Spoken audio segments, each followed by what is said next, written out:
It's Garbage Eggs. We're doing it. Happy Halloween. It's the Halloween Garbage Eggs. It's finally here. We've been working towards this for several weeks now. You will understand why this took a few weeks. There's a surprising amount of planning involved in this. Yes, it took me a long time to plan this one out. Nope, you don't get to go there. God, you can't ruin this podcast too. Puppies. So, just like Christmas last year, Yes. we set out to find the best Christmas movie. A resounding fun time. Great success. Yep. Everyone loved it. I don't know if everyone loved it, but it is one of the higher ranking videos on this channel. I'm gonna say everyone loved it. We have decided to do it again with Halloween movies, but we're going to do it in a very different fashion. Yes. We're keeping the tournament style. Yeah. Because who doesn't love a good bracket system? Yep. God, gotta love those brackets. It's just so satisfying watching the little thing move down the bracket. Right? And our personal opinion doesn't come in until the very end. Yes. Besides which ones we chose. We only chose 8 each. Yes. Because we thought we did 24 last year. Was it 24? Yeah, because it had to be a bracket. Yep. So I think it was 24, yeah. I'm trying to fit some of those in there. It was just like, oh. Even here, we initially did 7, which was 14 total. Well, it started with the idea of picking 13 movies for Halloween, like the 13 nights, because that's the Halloween number, which was just a thing I wanted to do, like, in our own time. But then as we got to talking about it, this bracket system started getting talked about. Yep. But you need a number divisible by 4, generally, if you're going to do a bracket system. And so we needed to get it up to 16. Yeah, I guess 4 would be the magic number. Yeah. Could be 3. That'd be interesting. It can be 3. So, They are. Just look at Smash Bros. yes. There are no seeds. Nah. We're not doing seeds. If I did, I think the way this goes would be pretty clear what seeds I would choose. Yeah. So, Should we talk about the movies or more about the bracket? let's talk about which movies we picked? Okay. Because then the bracket will make more sense as we go into it. Here are my 8 top choices. And some of these are really bizarre. Weirdly enough, I had to take Eraserhead off this list. Yeah, I'm kind of happy because I really don't want to watch Eraserhead. Yes. If you've been listening to our other podcast, Coffee Break, Coffee Eggs, they go together. You would have heard that we were starting to already watch some of these movies. But so yeah, here's my top 8. Arsenic and Old Lace. It's from the 1940s, 1944. It's black and white. Black and white. It's based on a stage play, and it's directed by the late, great American filmmaker. Orson Welles? No. Oh. I'm not going to remember. Oh, no. Why can't I remember his name? While you're figuring that, what's the log line? Because I imagine most people probably haven't heard of this one. So this one, I do recommend go see it. It is a comedy, and it's about a writer who got married in a courthouse to his wife, right? But they wanted to keep everything down on the down low, like she's the mayor's daughter or something very important, right? Okay. And they just got married. He goes to visit his 3 aunts who live together with his cousin. His cousin's a little special. He thinks he's Teddy Roosevelt. Cool. That's how special he is. And I bet he steals the show. and he's going to tell his aunts, like, hey, I got married and I'm going off on a honeymoon, right? This all sounds like Halloween. And then he finds a body stuffed in, one of those seats next to a window? Yeah, they're like places for storing shoes and stuff. Yeah, and he ends up opening it up for some reason, and he sees a body. We never see the body, but it's all facial comedy from him. Nice. And real physical movements. At some point, his evil brother shows up. What? And then he starts to find out that his aunts are actually doing assisted suicides. What? wacky. And that's why it's called Arsenic and Old Lace. Especially for the 40s. Yes. It's a fun one. The next one, The Crow.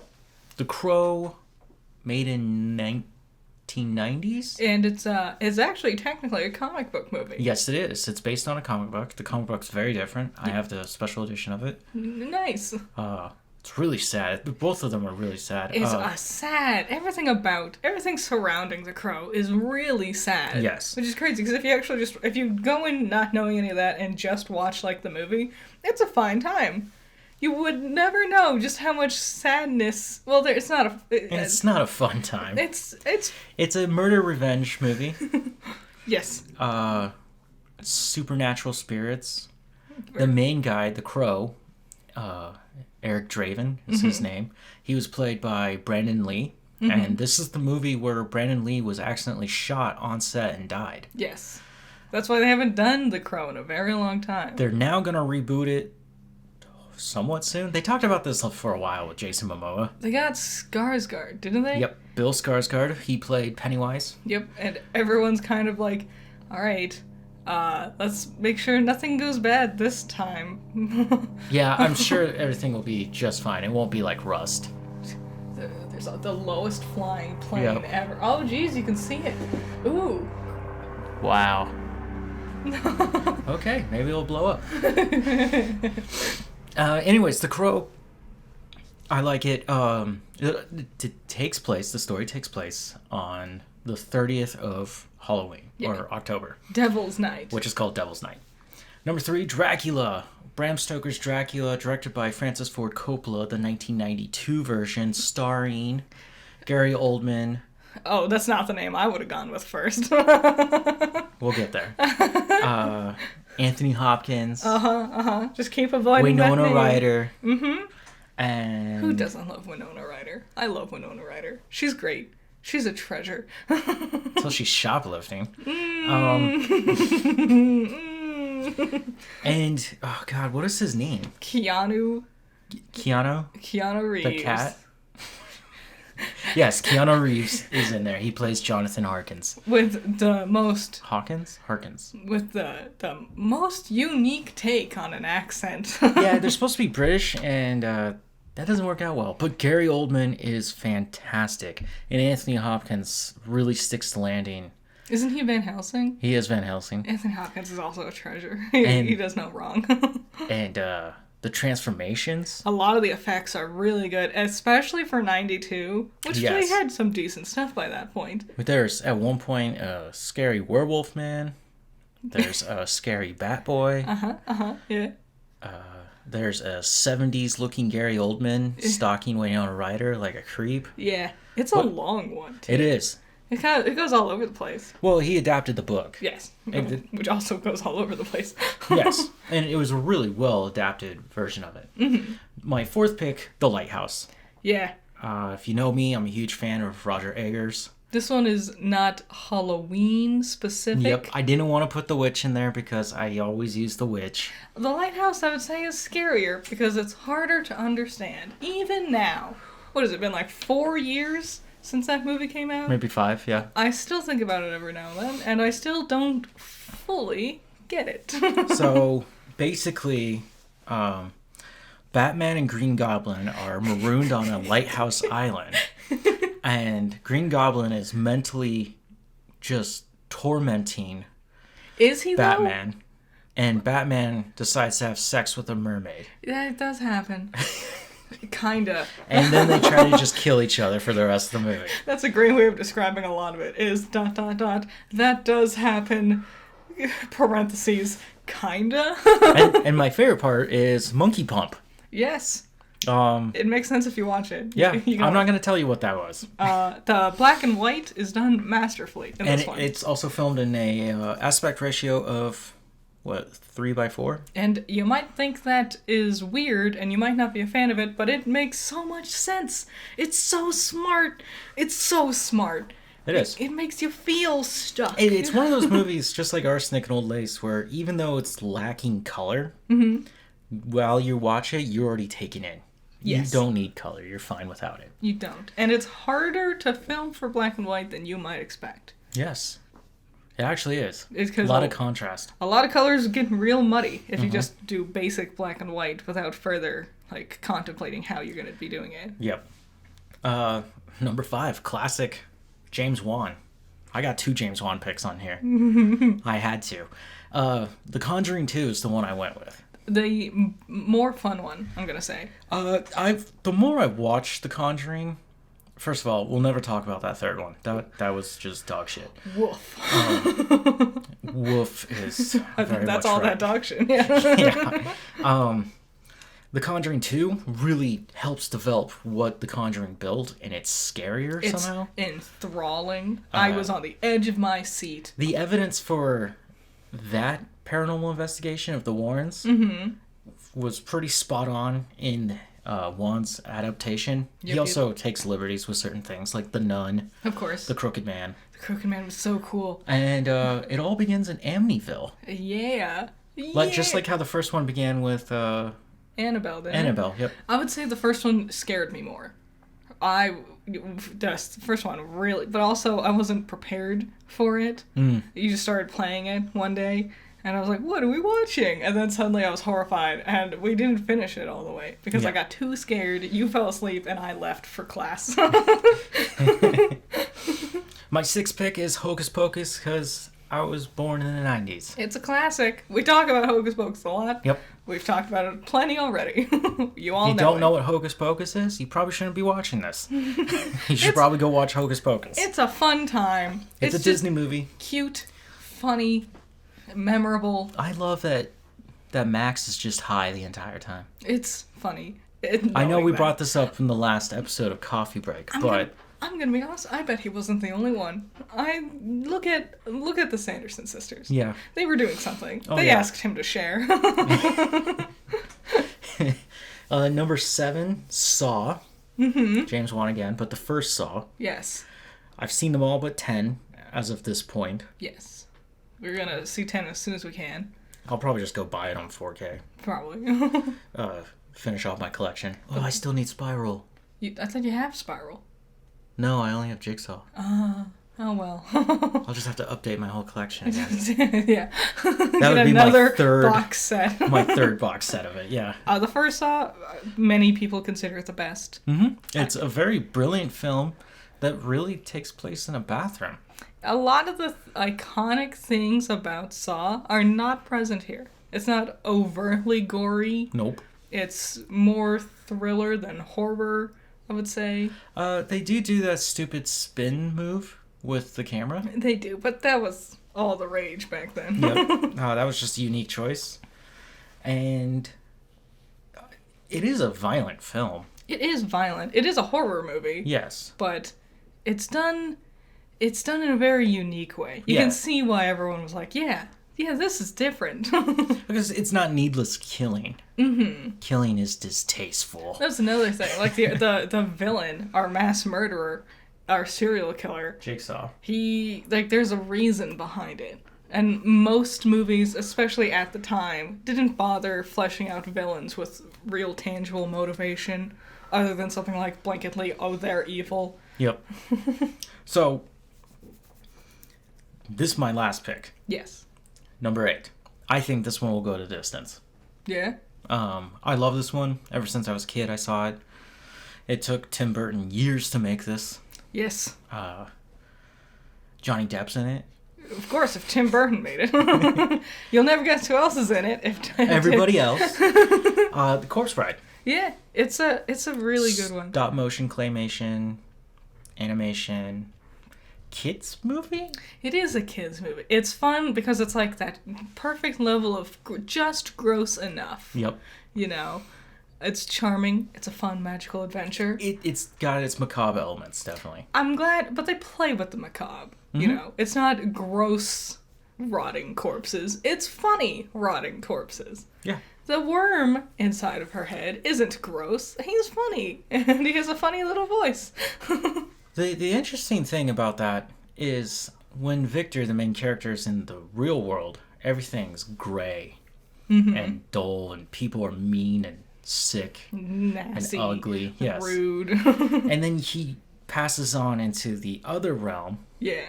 And there with the unliving or undead. Yeah. Everything's colorful. People are happy. Bright.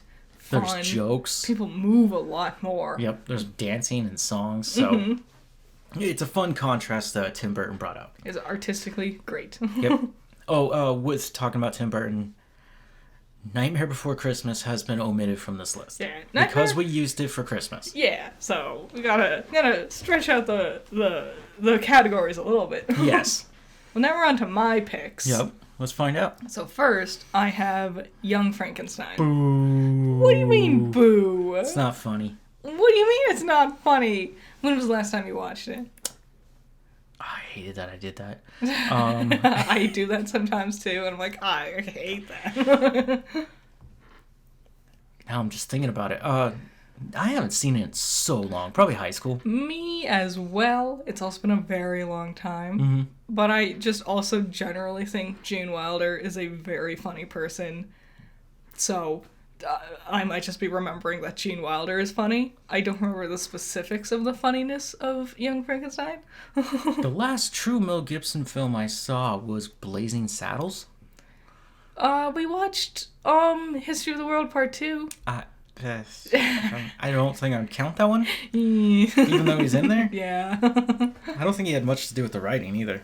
I like Young Frankenstein. It's another one that's black and white. I thought it was in color. Nope. Which is weird because all the box art is always in color, but it's black and white. Okay. Yeah, it's a comedy about making Frankenstein. Yes. A couple of classic jokes. Like, my favorite was always, you see the monster when he's wreaking havoc, and it's just him getting into wacky scenarios with random townsfolk.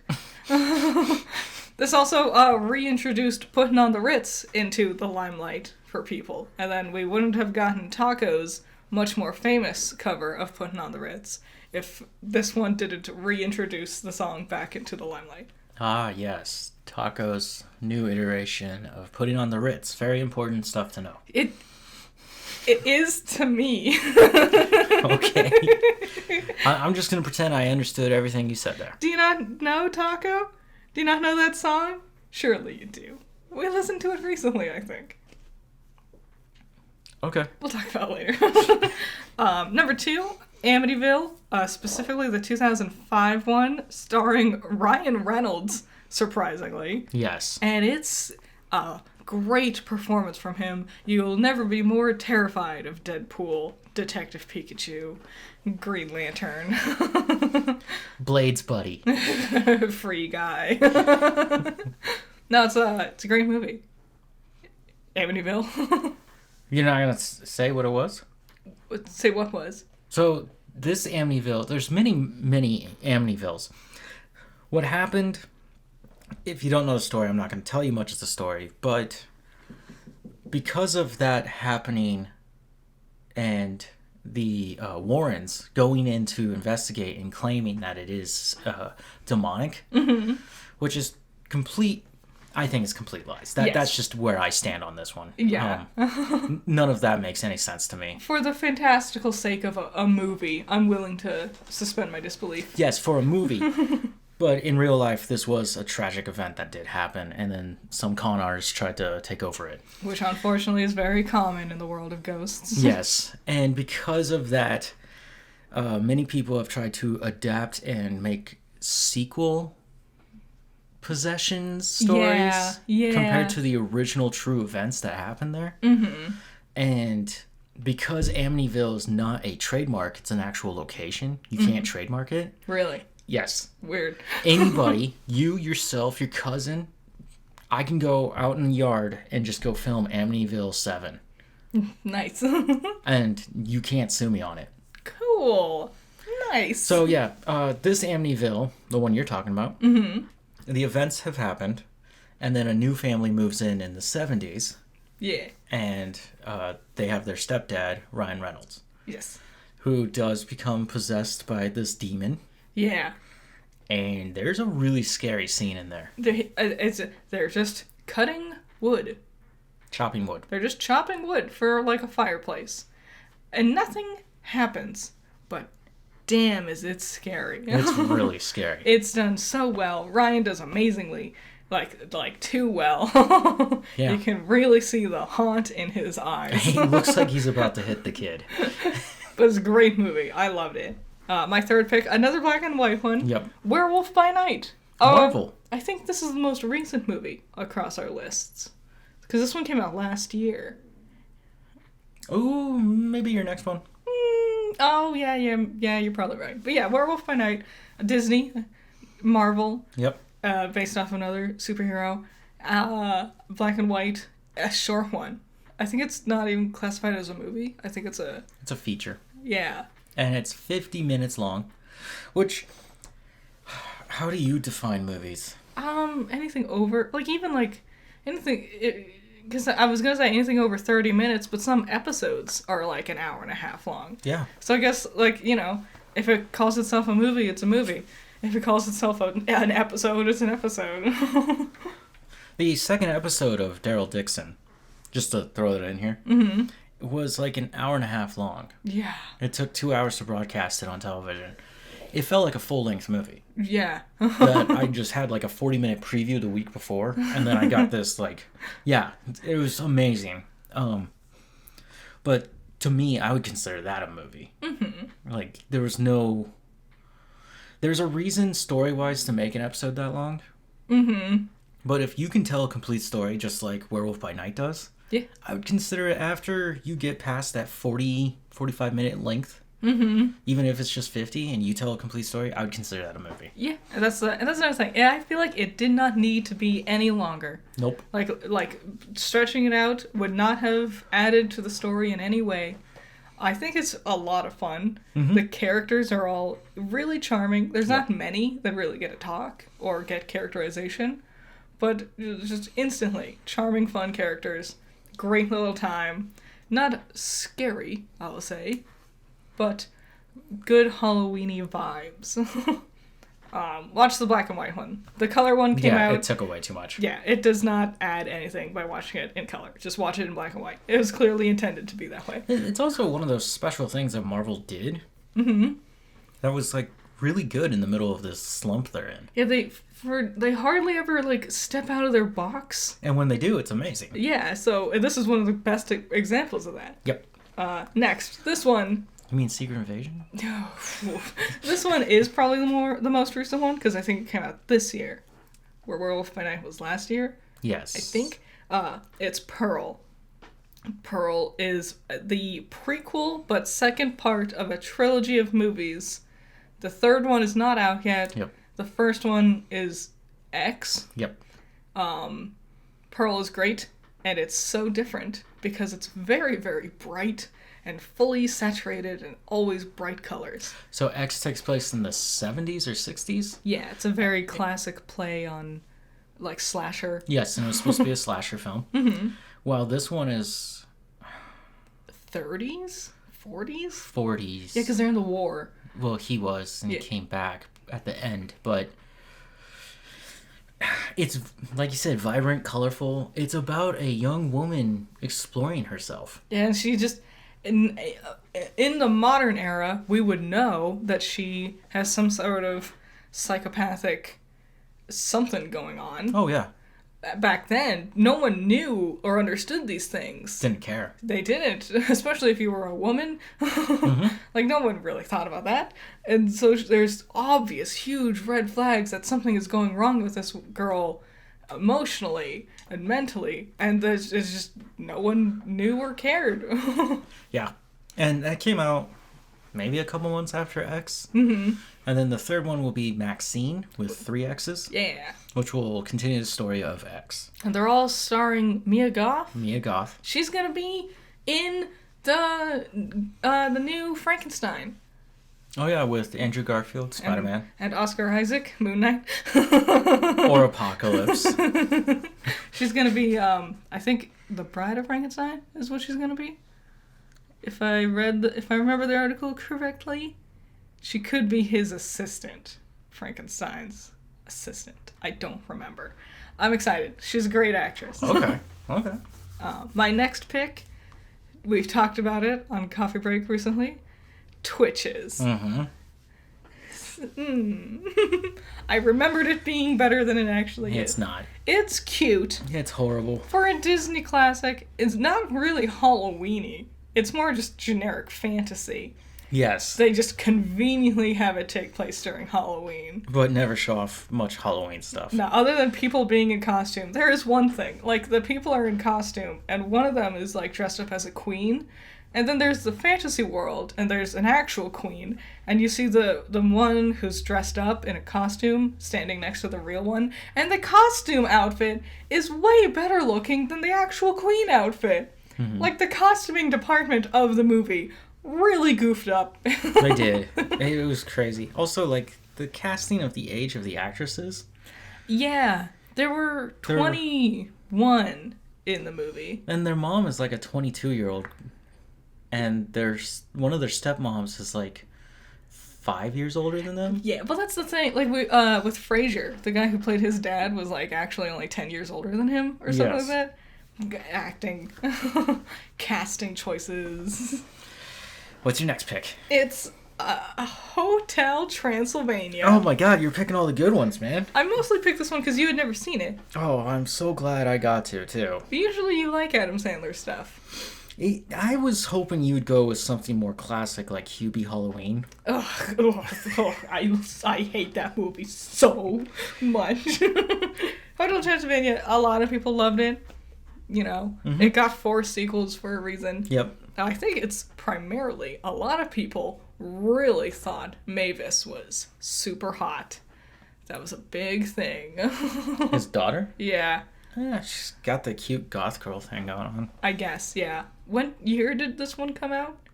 2006 or something? I guess. I don't know. Goth girls were a bit more of a rarity at the time. 2010 or 11. Something like that. Next one, an actually really good one, Evil Dead 2. There you go. Yeah. Considered the best of all Evil Deads. I don't know how I feel, because I like all 3 of them. And so I don't know if I could pick a favorite out of the 3. But this one is the most iconic, I would say. Yeah, this one, Sam Raimi and Bruce Campbell go for more a comedic twist on this one. They retcon a lot of the first movie. Yes. Which the first film, Evil Dead, is actually really scary. It is. And the second one, while it is more grotesque, it's funny. Yes. For like 20 to 30 minutes, he's fighting his own hand. It's great. Like, Bruce is just in a kitchen choking himself out. A lot of the scenes is just Bruce Campbell by himself, which is crazy. You're the only actor. Go. That's where you get all the iconic things for Evil Dead, like his chainsaw hand. Yep, it's because he cut off the hand. A lot of the classic lines, like groovy. Yeah. Lots of them. Great stuff. So fun. I love the Evil Dead franchise. It is a fun one. And then my last one is Coraline. Yeah, go Tim Burton. That's not Tim Burton. What? What do you mean what? It's the guy who actually did all the hard work on Nightmare Before Christmas. Yes, it is. Let me look him up. Henry Selick. Henry Selick. Who also directed Nightmare Before Christmas. So hated this. When Coraline came out, everyone was like, it's Tim Burton. I was like, no, it's not. No, and they're like, he did Nightmare Before Christmas. And I'm like, there was another guy who did that. No, he just slapped his name all over Nightmare Before Christmas. But he didn't direct it. He wanted all the attention for it. And you fuckers gave it to him. You. And now we have to deal with Wednesday. Well, Henry Selick has a lot of the has a lot of the better movies, like James and the Giant Peach, Monkey Bone, Wendell and Wild? Is that what it's called? Yeah, Wendell and Wild. I thought it was Wendell and the Wild. I could be wrong. Yeah, Coraline, a charming Neil Gaiman story. He did the animation for Life Aquatic with Steve Zissou. That makes sense. Wow. That makes a lot of sense. That's where Wes Anderson learned how to stop. And, that explains so much about the style of... Yep. Oh. Wow. Okay, so Henry Selick. The best guy. A name to always remember. Yes. With that giant forehead of his. Listen. No, Coraline's great. Neil Gaiman is great. Yep. Stories. Fun times. Nice. So we got our lists up. Mm-hmm. Now let's talk rules. Rules are going to get crazy. Yes. For the first round, we are going to judge them based solely on the Rotten Tomatoes score. Yes. Now, it's the critic score, not the audience score. Yes. I know, because if I did audience score, it would be very different. Mm-hmm. If we were going to do audience score, then we might as well just go with our own personal scores. Yes, and I thought that was kind of BS for us to do during the Christmas one. Mm-hmm. Because... I understood it for Christmas, because then we could, hash out our ideas and stuff. Yeah, because me, personally, I think Christmas with the Cranks is a higher-ranking film than what it got. And I think it's one of the worst movies. And see, that would just be it. That's not how it should go. There should be a better system. So we're doing it based off of their Rotten Tomato critic scores. Yep. Then the next round, mm-hmm. round 2, will be based on budget versus income. Yeah. So how much did they spend? Because famously, a lot of horror movies don't have very high budgets. Nope. They can get away with a lot of cheap stuff. And they kind of have to. And then sometimes that often makes the props more realistic feeling, mm-hmm. because it's a lot closer to reality than you might expect. Yes. So what do they spend, and then what do they get? And because of these lower budgets, they could make way more money. Yeah, that's why. Was it Paranormal Activity? Paranormal Activity is the highest grossing film ever compared to its receipt. Yes, because it spent 2 Chuck E. Cheese tokens on its budget. It was $1 million. Which, in the world of film, that's really cheap. It might be one. I think it's less than that. I thought it was 100,000 or something. Yeah. And it made $20 million. Yes, it was huge. Yeah, it's a ridiculous change in revenue there. Mm-hmm. But is that movie actually that good? That's a question. And that's why I put Rotten Tomatoes before that, to stop that nonsense. Mm-hmm. Now, some horror movies can have higher budgets, like Dracula, My Dracula here. Mm-hmm. It was up for Oscars. Yeah. This was a big picture back in its time. That's another. Well, the flip side is some movies have really high budgets, but they don't make a lot of revenue. Yep. But they still become fan favorites. Or critically acclaimed. Yes. So, there's that. And then the third round, IGN? Yep, it's IGN. We chose IGN, or I chose IGN, because I was like, this is the most preposterous idea possible. Because IGN is really bad at reviews. Yep. And it would just throw a wrench into everything. It really would. They're the ones that will be like, this video game had a terrible game design, the most boring story imaginable, awful music, 9 out of 10. And then, whatever we end up with, because it's going to be completely off the charts. Yes. Or it might just be one-sided, you know? Mm-hmm. I don't know. IGN could really mess you up like that. Yes. Tears of the Kingdom's not worth it, man. Anyways. After that, we end up with what we got, and then we talk about whether we like that idea or not. Yep, and then that's where our opinions come in. Yep, and that'll be it. So basically, 3 rounds, and then the finale. Yes. Okay. What matchups do you want to see? So, what do you mean? Which pairs have good parallels with each other? Yeah, so I would love to see Arsenic and Old Lace versus Young Frankenstein, because they're older films, they're black and white, they're comedies. They are. Are they the only comedies on the list? No, Twitches is. Hotel Transylvania is, I guess. Hocus Pocus. If you consider that comedic. But yeah, old, black and white. Evil Dead 2. It is a comedy, isn't it? Yeah, I would love to see those two face off. Mm-hmm. Mm-hmm. Did I already state that I'm going to randomize all these? You did not. We are going to put them in a randomizer. But oh, man. So we're going to take all 14, 16, and put these into a randomizer and then come up with the list after the list that we just gave you. Yes. Okay. The Crow versus Werewolf by Night.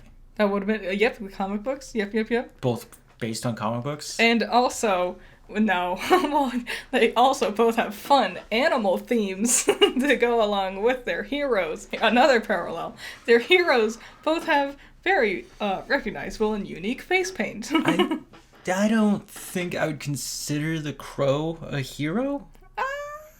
Protagonist. Anti-hero. Main character. Is that gasoline I smell?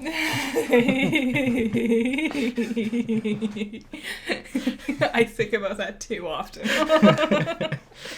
I'm quoting the Crow. There are some really good quotes in there. Another one, Dracula versus Hotel Transylvania. Got our Drax in there. Yep, our two Drax. I chose Gary Oldman. I chose Adam Sandler. We both chose American actors who should not be playing that role. I noticed a similarity between Lighthouse and Pearl. A24. A24, also known as indie films. Mm-hmm. And they are very intense films. They are. Well, right up A24's alley. Nope. It's their style. They also, I think Pearl is in a different aspect ratio. No. It's not? No, I don't remember it being in a different. No. Some of them, like when I remember Kung Fu Hustle, I remember it in English, but it's not.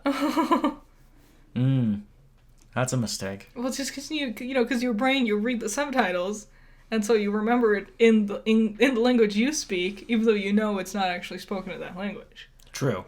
Yeah, no, when I quote the movie, I do quote it in English. God, funny movie. The Conjuring 2 and Amityville both have Amityville in it. Yeah, Conjuring starts with Amityville. Yep. Also, they classic, like, house haunting stories. Yes. Yes, haunted house. Baby, you're a haunted house. That is copyright. Speaking of superstitions, Hocus Pocus and Twitches. Yeah, which version of the witches do you like better? The spooky, scary ones that are the bad guys, or the good ones that are the heroes of the land? Coventry. Do you get it? Witches form covens. That's why it's called Coventry. So, I'm not all about the vilifying witches. No, I like it when witches are the good guys. Despite how much I love The Witch, but that's not what it's really about. No. It's more about Satan. Yeah. The cool red dude.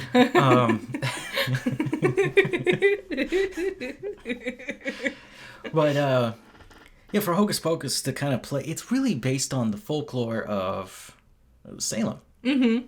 It's interesting. Well, looking at it, Twitches is a scholastic book. Yes, it is.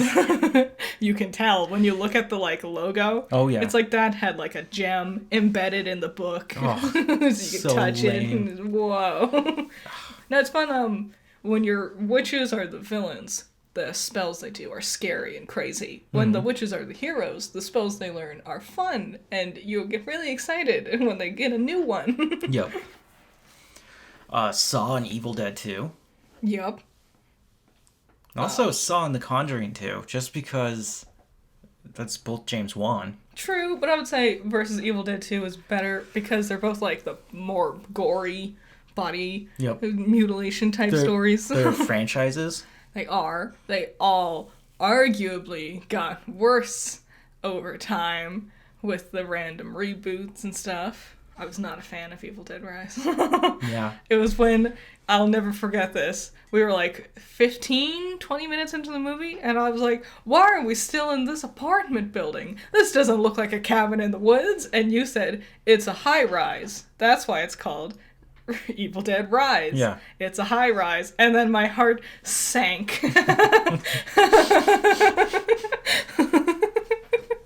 I couldn't believe you didn't put that together. No, because I thought, when you were possessed, your body rises. I don't know.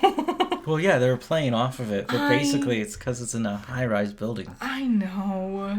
The only good thing about that movie is the person who plays Kobe in live-action One Piece is in it.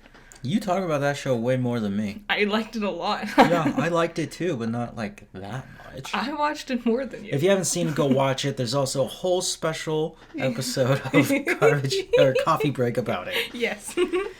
Okay. Oh, Coraline and Corpse Bride. Yeah, classic. Stop motion. Can our buddy Henry Selick. Yep. Who, a name to remember, yet we struggle to remember it. Can he outcome what Tim Burton has built? I say yes. With the power of Neil Gaiman, I say yes. Oh yeah, Coraline's based on the guy who wrote Sandman. Yep. Well, it's based on one of his books. One of his comics. Have you seen the comic? It's crazy. Oh, sure. Okay, we're going to throw it in the randomizer, and here's what we got. We're going to enter round 1. Number 1, Hotel Transylvania. Number 2, Saw. Number 3, Dracula. Number 4, Pearl. Number 5, The Crow. Number 6, Evil Dead 2. Number 7, The Corpse Bride. Number 8, The Conjuring 2. Number 9, Young Frankenstein. Number 10, Hocus Pocus. Number 11, Amityville. That just sounds weird. Amityville? Yeah, Amityville? Amityville. People put an N in there. There's not an N. When you spell, there's no N. Number 12, The Lighthouse. Number 13, Twitches. Oh. Number 14, Coraline.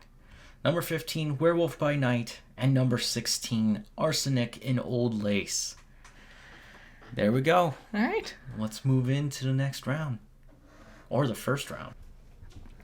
Okay, round 1. Here we go. Let's do this. Okay. Hotel Transylvania versus Saw. Looking at the Rotten Tomatoes scores from the critics, right? You can hear the dogs. They're all excited. Sorry. Hotel Transylvania coming in as strong. So strong. At 45%. You know what? Honestly, it's higher than I expected. Usually they're real harsh on Adam Sandler. Yes. Was it Ridiculous 6? His Western on Netflix holds a 0. Oof. It's not that bad. I've seen it multiple times. I've still laughed. I'm gonna say Hotel Transylvania was really held up thanks to Genndy Tartakovsky's. I might be pronouncing his last name wrong. Genndy Tartakovsky. You keep saying it.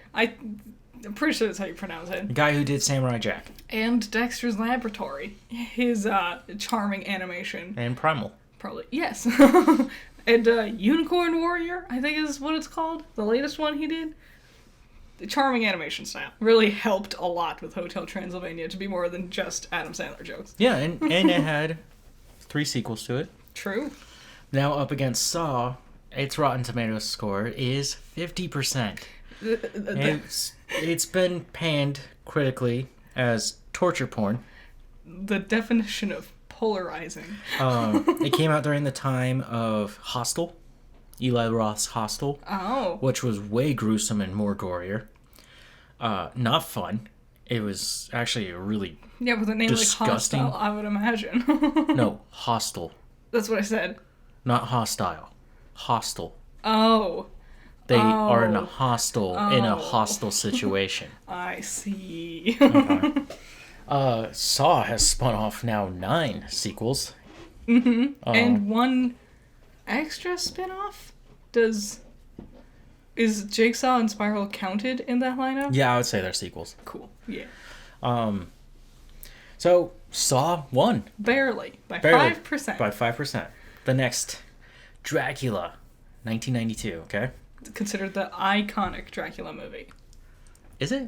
Most people attribute that one to being the go-to one. I usually see people showing off Bela Lugosi. Well, yeah. I didn't want to... No, I don't want to get into it. Bela Lugosi's dead, okay? It did great stuff. Fantastic.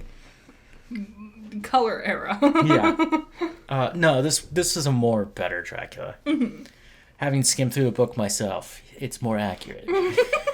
I read the back of the Wikipedia article. I read like every 10 pages. So it comes in with a 78%. Yeah. That's pretty big. Pretty decent. Especially for being acclaimed. And a lot of people did not like Keanu Reeves' performance. Yes, Keanu and Winona? Winona? Yes. Winona Ryder. Yes, they're probably the worst part of that whole movie. And they are the main characters. Yeah. Fortunately, it feels like they're barely in it, but I might just be remembering them less because they weren't great. No, Winona is in it a lot. It's Keanu. Keanu's barely in that one. Yeah. So up against Pearl. Pearl comes in at a whopping 94. It's 93, sorry. Yeah, it's really. First of all, everyone loves their artsy fartsy art house horrors. We got to get another plane in here too. Yep. It's the same one coming back. We didn't crash that time. A24 audiences don't always love it, but critics always love what A24 does. Mm-hmm. So unsurprising, Pearl coming in with a smashing lead. True. I mean, you know what's going to happen in Dracula. You don't know what's going to happen. Well, you do know what's going to happen in Pearl, too, because X came out before it. Yeah. Okay. I think Pearl's snappier pace also helps it a bunch, especially compared to Dracula. And when doing the numbers for Pearl, I realized that we forgot to mention somebody who's in it. Yeah. There's a character. He's a projectionist. Pearl falls in love with him. We don't learn his name. He's just referred to as the projectionist. Yep. And he's played by a guy named David Cornslet. Which you might not think that name is all that important yet. Yeah, but in 2025, summertime... yeah, you're going to have to wait that long. Mm-hmm. But he is the new Superman of the new DCU. Which is exciting, because he did amazingly in Pearl. So I think he's a pretty good actor. Yeah, I didn't even realize that was him. Yeah, that's going to be fun. I'm excited to see a new Superman. Cool. The next battle, The Crow, coming in at 84%. That's not bad. It's not bad for a movie that was half finished before your lead actor... tragically passed away. You can tell. When you know, it feels very chopped up. Mm-hmm. It feels less like an artistic decision and more like a desperate attempt in the editing process to cover up things that they could not do. They did the best of what they could. I wasn't allowed to watch The Crow until I was in high school. Huh. And when I saw it, I cried. And I remember that night, I was very lonely. Because of how sad that story was. It is really sad. I've learned to actually appreciate how sad it is and dark. Embrace it more. Yep. And become one with the darkness. I think my biggest critique for The Crow is actually all of the sets feel tiny. Mm-hmm. It feels like an itty bitty little stage production. So they did the best of what they could. Yep. They were able to convey the idea of the city, even with that small set they have. Yes. Reading the comic, there's major differences. Understandable. But I think it's because the way they shot the film, just a little backstory of the Crow, they shot all the scenes of the Crow before they did the human side of him, Eric Draven. Mm-hmm. And it was because Brandon Lee wanted to get all the makeup shots done with. Yeah. He didn't want to wear makeup. And then, sadly, when they started shooting the Eric Draven shots where he's just normal, that's when the accident occurred. So, yeah, you have to go into this weird overhaul, and there's all these other characters that kind of start getting way more time, like the cop, Ernie Hudson. Yep. Yes, he's in there, too. He does a great job. He's fantastic. The little girl, Shelley. Yep, and her... No. Yeah, her mom's Shelley. Her name is like Sarah or something? Sarah. Whatever. Yeah. Anyways, these other characters get more time because they had to figure out how to piece this all together because of the tragedy. And I think they really made it work. It 84, it makes sense. It got 84. Yep. And then against Evil Dead 2, which, wow, just edging around the curve. Just edging. Just barely overcoming it with... Oh. What is it? 88%? 88%. Just by 4%, it beats out The Crow. Yep. Wow. Which, okay. Honestly, for The Crow, I was like, that seems really high for what I was expecting. That is. For Evil Dead 2, I'm like, that seems way lower than I was expecting. It's really high for Evil Dead 2. I guess because it feels like it should be more iconic than that. Yes. Corpse Bride. 84%. Again, same as The Crow. It's a nice round number. Good for them. Against The Conjuring 2. 80%. So Corpse Bride takes it. And it makes sense. Yep, more artistically fun. It is. It's a much more enjoyable film. Also, like, when they're made for more audiences, like when it's made for, like, PG, so more people can see it, it tends to just get higher scores because it's more for everyone. They also throw in comedy. Comedy helps. Especially amidst all the horror. Yep. Conjuring 2, still respectable. It is. It's a good film. James Wan does great with horror films. Obviously. Since... Yeah, only Saw made it for him. Huh? I didn't put Insidious in here. Well, I thought Maybe at some point. Oh man, we could have put in Sinister. We could do this again next year. Sinister. Sinister's scary. I would have to change up how this works. Otherwise, I don't think Sinister would actually work that well through this system. Anyways, let's get through the system before we figure this out. Yeah. Next one up. Young Frankenstein. Crazy. Smashing everyone out of the way with 94%. I'm going to tell you right now, I'm looking at all the numbers. This is the highest number there is. That's gotta be nostalgia. It's either nostalgia or they're rooting for their own guy. I'm talking about Hollywood. Did Mel Brooks didn't make this one? Yes, he did. He did? Yeah, he's the director. Really? Yeah. It's gotta be one of these things, because that was a thing that was like a problem with me as a kid, where I would be watching like a comedy movie, but I would think it was serious, so all the jokes went over my head because I was taking everything really seriously. There's another one like that I realized like now as an adult, I'm like, oh, that was supposed to be a comedy. American Psycho. Well, that's another. Yeah. I never watched that one as a kid, but yeah, that would be one. Crazy. I don't think Young Frankenstein deserves 94%. I guess people loved it. I guess we should rewatch it. Maybe it's better than we remember. Maybe. Against Hocus Pocus, which, oh man. I would argue Hocus Pocus is more loved than Young Frankenstein. Yes. But apparently Rotten Tomatoes disagrees with me because it comes in at 40%. Which is crazy.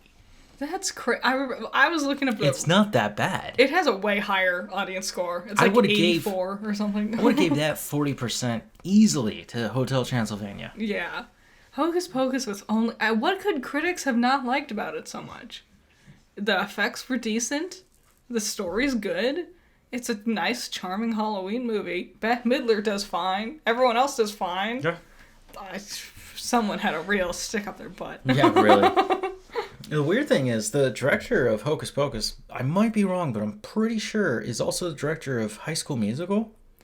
Cool. So, I mean, you can say all you want, but he still makes great movies. He knows how to do music.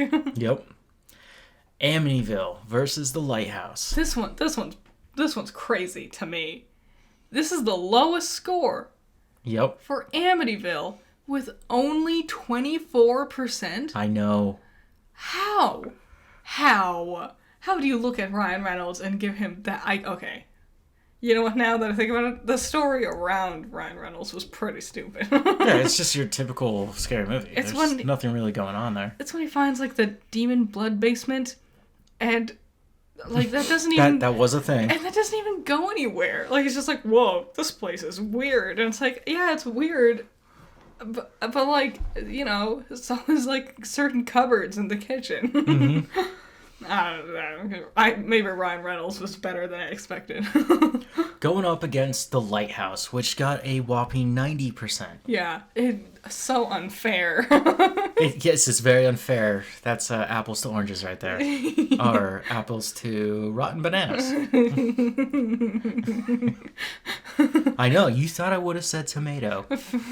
Fish to wood chips. You mean chicken nuggets? Yeah, unsurprised. Like we were saying, A24 always gets amazing reviews. Yep. Twitches against Coraline. A respectable 60% somehow for Twitches. Yeah.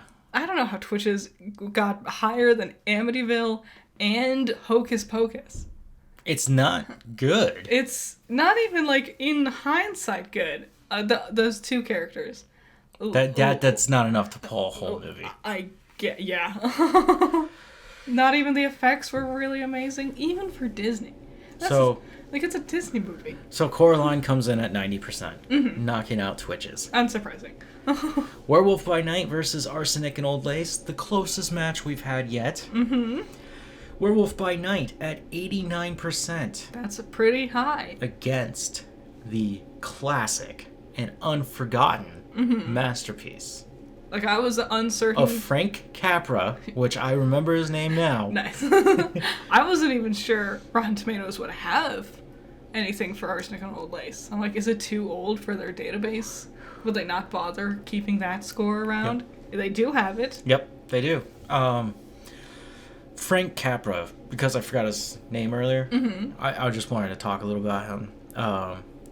Used to do cereals. Yeah.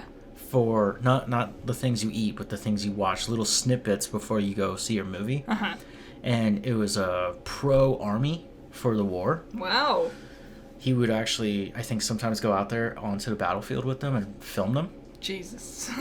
He came back and just became a Hollywood director. He would direct It Happened One Night, where he won his Oscar for Best Picture. Woohoo! Didn't he do Angels with Dirty Faces? No. Damn. That's a good one. It's a very different list. If you find that one, watch that one. His most popular piece of work is It's a Wonderful Life. Oh. Which I think was in our Christmas one, wasn't it? It was. Yes. Yes, it was. Frank Capra does show up again. I did it. I think that was the only black and white movie on our Christmas list, if I remember correctly. Maybe, yeah. It is in color also. What did Arsenic and Old Lace get? Got 86. So Werewolf by Night beat it by 3%. Damn, that's so close. That's crazy. So our winners are Saw, Pearl, Evil Dead 2, The Corpse Bride, Young Frankenstein, The Lighthouse, Coraline, and Werewolf by Night. Nice. Cool. On to round 3. 2? 2. Round 2. Now here we're going to judge them based on how much they made compared to what it costs to make. We explained it. I could have done weird percentages. If you wanted to. And some of them I was just like, there's no point. Because just watch this really clearly. Alright, so first up, Saw versus Pearl. Pearl, okay? Yeah. Saw cost $1 million, and so did Pearl. But Saw made $103 million, which means it made, minus the budget, $102 million versus Pearl, which is $9 million. Wow. Saw made that much more money. What? For being a 50% on Rotten Tomatoes, that's a lot of... I guess because it was a really different thing when it came out. And I want to point out here that Saw, when you look at classic horror movie franchises, and they usually have like Jason, Freddy, Michael, Chucky, you now will see a red spiral, or you'll see Billy, who's the puppet mascot of Saw. And so even Saw has been cemented as part of this horror, like the iconography. Yes. Yes. It's part of the zeitgeist. Saw did something crazy and unheard of at the time. Yeah, and it found its way into being modern culture. Yeah, where Pearl just did a classic thing, but did it very, very well. Also, Pearl is not nearly as old. Maybe as the years go by, Pearl will get more numbers. Maybe. I would recommend watching both of them. Yeah. Actually, all these winners are really good. Evil Dead 2 versus Corpse Bride. Yes. Evil Dead 2 cost $3.5 million and made $5.9 million. That's it? Yep. Wow. For a total of $2.4 million. It cost $5.9 million, and most of that money went to fixing the car. Yes. Because it kept breaking. And they still have the car to this day. Yes. It's in Doctor Strange 2. Mm-hmm. That's in all his movies, somewhere. Yeah. I like well, that. The most just recent like was... Bruce Campbell. Yep. Uncle Ben in Spider-Man. Is that his car? That's his car. Oh, cool. Fun. So, Corpse Bride. $40 million.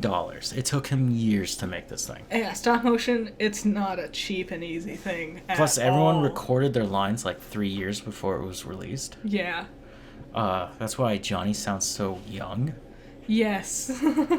I don't think he was Captain Jack Sparrow quite yet. It's when he recorded his lines. It takes so long, and also like because there's a lot of flowy cloth in this one. Yep. With her veil and everything, and that takes a long time to make it look right. All the individual figurines you have to create too. Yep. Get them to move. All those musical sequences. Yep. The lighting. Yes, which is a part you never think about. Also, these figurines are as tall as this mic, which is like 12 inches. It's a foot. And their heads pop off. Like, each face is a new head, usually. Usually, yeah. Which is, like, you gotta be really intricate. And if they have a costume change, it's just a different body. Yeah, their hands pop off. Yep. Crazy. So how much money did it make? 118.1 million, which gives it a gross revenue of 78.1 million. Versus, what was The Evil Dead? 2.4 million. Wow, I can't believe it only made 2.4. So, like I said, the creating a percentage point thing. Just rubbing it in. Salt in the wound. Like, yeah, I could tell which one made more money. Yeah, these numbers are just so obvious. Young Frankenstein versus The Lighthouse. Young Frankenstein, 2.78 million. Okay. Grossed 86.2 million for a total of $83.42 million. Jesus Christ. That's almost as big as Saw. It made for its time back in the 70s or 80s. Oh my! It almost made $100 million in gross revenue. Yeah. That's crazy. I guess it was at the time, I guess 2.78 million was a bit of a higher budget. Yes. But even then, not really. It's a lot of like props, I'm imagining. Now against The Lighthouse, it cost $11 million to make. Okay. It made 18.3 for a gross of 7.3 million. That's still good. It is. I'm amazed. They didn't pick him up for his third project though. What? Yeah. What? The Northman, which would be his third film, which I also highly recommend.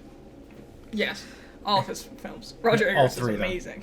And maybe by the time we do another list, his newest film, Nosferatu, will be out. Yes. Where he'll be readapting that classic. More vampires. Yep. Yeah, Young Frankenstein just wins here. I'm amazed The Lighthouses cost $11 million. Mm-hmm.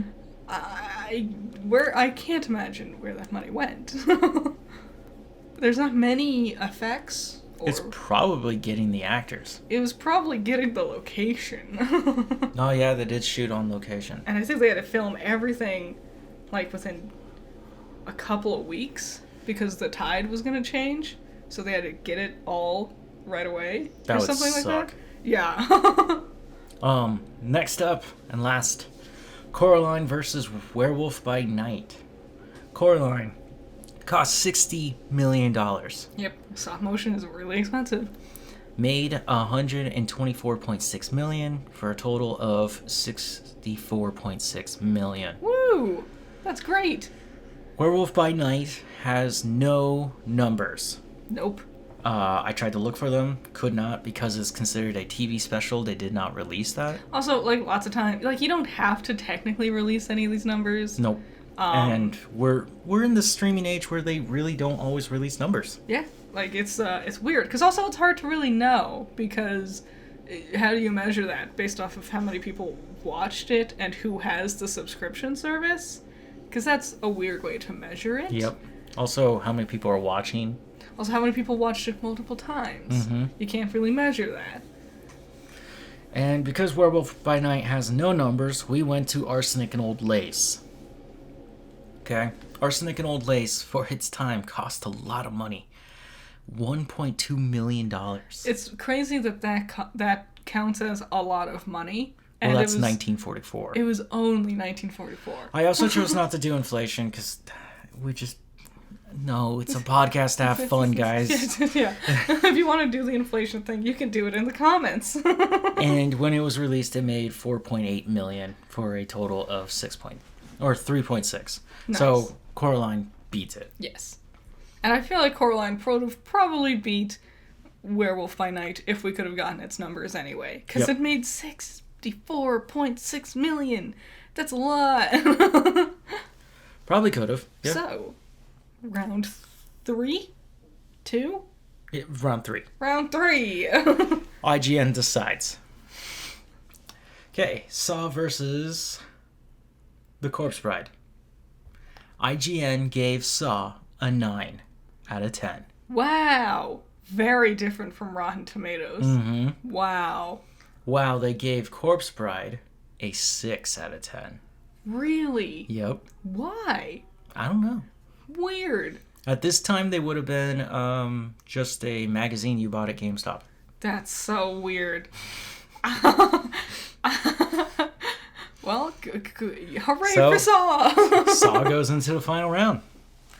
Young Frankenstein versus Coraline. IGN gave Young Frankenstein a 9 out of 10 also. What? I'm getting the feeling someone really likes the classics. Yes. Well, they gave Coraline a 6 out of 10. Yes, they mirror each other. What? Okay, someone at IGN just doesn't like animation. I guess. Interesting. Fascinating. It's amazing that Coraline and Corpse Bride made it this far. I guess it's a testament to how the beauty of their animation, on top of the fun of their stories, can really just carry a movie. Because people watch these movies whether it's Halloween time or not. Yes. But I don't know how many people are really jonesing to watch Saw or Young Frankenstein if it's not near October. So at the end of the day, the real winner is stop motion animation. Okay. So for our final round, it's Saw versus Young Frankenstein. Yeah.